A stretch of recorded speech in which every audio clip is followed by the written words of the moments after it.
秦刚在德国柏林参观波茨坦会议旧址的行程也引发外界关注。78年前召开的波茨坦会议是第二次世界大战中具有重大战略意义的历史转折点，不仅确立了新的国际秩序，会议通过的波茨坦公告更明确了中国对台湾的主权。秦刚指出，美国将自己当年起草的波茨坦公告抛在脑后，支持纵容台独分裂活动，中国人民绝不答应。来到这里，我确实觉得不虚此行。我们要牢记历史给予我们的重要的警示，那就是战后的国际秩序必须要得到维护。10号，秦刚在德国勃兰登堡州政府代表的陪同下，来到位于柏林近郊的采西灵霍夫宫。1945年的波茨坦会议就是在此举行。秦刚表示，波茨坦会议对奠定二战后国际秩序发挥了重要作用，对中国人民具有特殊的历史意义。会后发表的波茨坦公告重申了开罗宣言的规定，包括日本所窃取的包括台湾在内的中国领土应归还中国。这是世界反法西斯战争的重大成果，这是3500万中国军民用生命和鲜血换来的。秦刚还在签名簿上留言，维护战后国际秩序，促进世界和平繁荣，实现中国国家统一。在11号的外交部例行记者会上，当被问及秦刚参观波茨坦会议旧址有何考虑和深意时，汪文斌表示：“我想就是要告诉世人，我们要牢记历史给我们的警示，战后国际秩序必须得到维护，国际公平正义必须得到伸张。搞台独分裂、挑战国际公理和秩序、逆历史潮流而动，注定是绝路一条。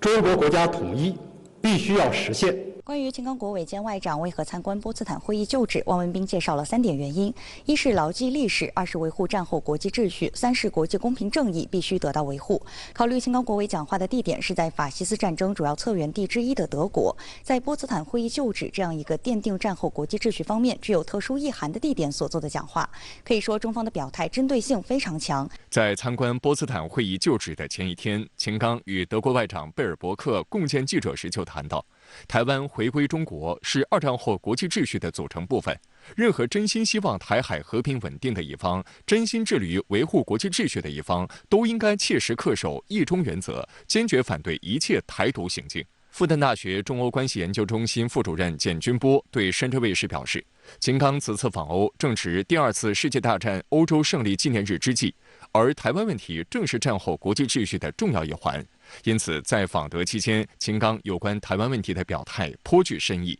在台湾问题上，现在欧洲不少国家一些政客做了不少这个动作啊，说了一些不合适的话，而且这种趋势在加强，包括欧洲一些国家的议员甚至一些这个政府的成员纷纷去跟台湾进行接触啊，所以在这么一个背景之下呢，我想前部长也是对欧洲政界的一种警戒吧。如果要推进中俄关系健康稳定发展，在这个问题上，欧洲就必须谨言慎行。其他方面再说的再好如果在台湾问题上，欧洲介入太深的话，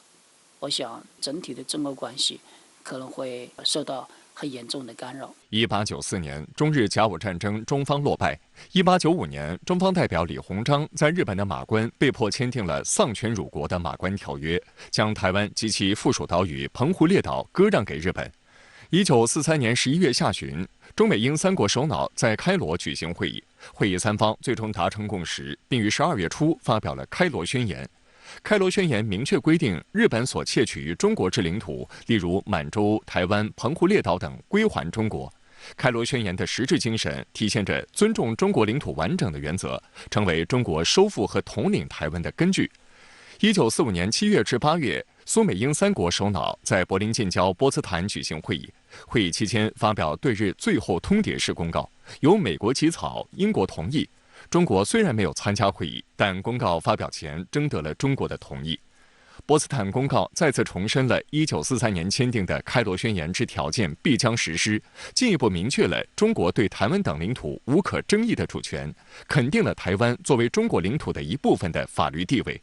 1945年8月14号，日本天皇裕仁宣布向盟军无条件投降，签署无条件投降书，并对波茨坦公告中的条款内容予以认同并加以确认。这表明当时的国际社会对中国拥有台湾等地区的领土主权是不存在任何争议的。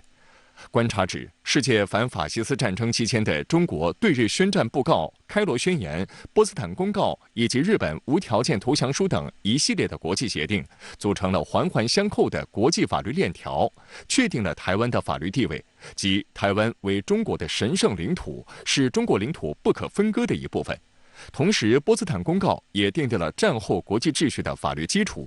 依据波茨坦公告等法律文件，中国政府收回了台湾，并对其进行了有效的管辖。如果我们仔细去看开罗宣言和波茨坦公告，我们就会发现，由于开罗宣言和波茨坦公告的存在，使得台湾问题在2战之后回归中国变得没有任何意义。其实是我们解决台湾问题非常重要的一个，也是被公认的一个所谓的国际的法源所在。另外一方面，就像我们这2天我们的外交部长在对外讲话当中非常清楚地指到，实现两岸的完全统一，实现台湾问题的彻底解决，其实是对2战以后国际秩序的一个很重要的维护。我相信这样的一种表态，其实就是对近期境外干涉势力企图将台湾问题国际化，以各种方式支持台湾社会内部的分离势力这种最好的驳斥。值得注意的是，中国和美国都是2战胜利国，都是2战后国际新秩序的参与创建者。但美国在台湾问题上不断掏空一个中国原则的所作所为，是对2战后国际秩序的严重破坏。秦刚在波茨坦会议就职现场就表示，历史和现实交融，我们必须牢记警示，维护2战后的国际秩序。美国口口声声要维护以规则为基础的国际秩序，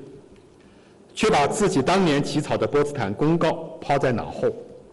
支持纵容台独分裂活动，破坏战后国际秩序，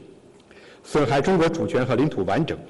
中国人民绝不答应。外界注意到，美国国务卿布林肯日前再次违背一个中国原则，发表声明，鼓动台湾地区参与将于近期举行的世卫大会。此次也是布林肯连续3年鼓噪台湾地区参与世卫大会。对此，中方对美方发表的有关声明表示坚决反对，指出，台湾地区参与国际组织，包括世卫组织活动，必须按照一个中国原则来处理。这也是联合国大会第2758号决议和世界卫生大会25.1号决议确认的重要原则。由于台湾民进党当局顽固坚持台独立场，拒不承认体现一个中国原则的9·2共识，破坏两岸协商的政治基础，导致台湾地区参与世卫大会的政治基础不复存在。美方的有关说法是混淆视听，